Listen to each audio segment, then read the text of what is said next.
So, as the news of their arrival spread, their regiments stationed in Delhi also rose up in rebellion.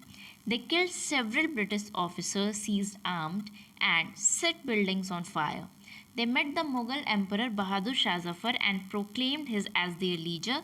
The Mughal Emperor got support from the rulers and chiefs of the country, and together they rose up against the British power. So, after the British were routed from Delhi, there was no uprising for a few days. Regiment after regiment mutined and took off to join other troops at nodal points like which is Delhi, Kanpur, Lucknow.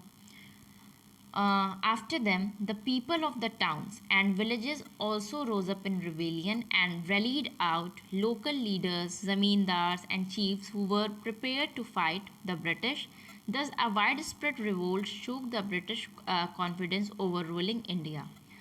The company had no way out except suppressing the revolt with all its might. It brought reinforcement from England, passed new laws so that the rebel could be convicted with ease, and then moved into the storm centers of the revolt.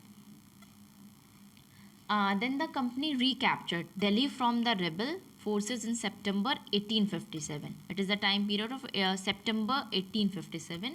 So Bahadur Shah Zafar was tried in court and sentenced for life imprisonment.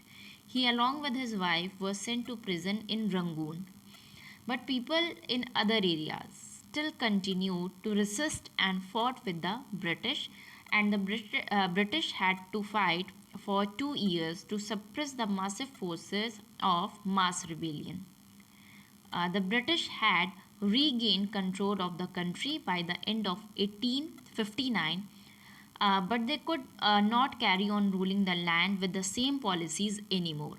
And the British Parliament passed a new act in 1858 and transferred the powers of the East India Company to the British Crown in order to ensure a more responsible uh, management of Indian affairs. And the Governor General of India was given a title of Viceroy, that is, a personal representative of the Crown. In this way, the British government took direct responsibility for ruling India, and all ruling chiefs of the country were allowed to pass on their kingdoms to their heirs, including adopted sons.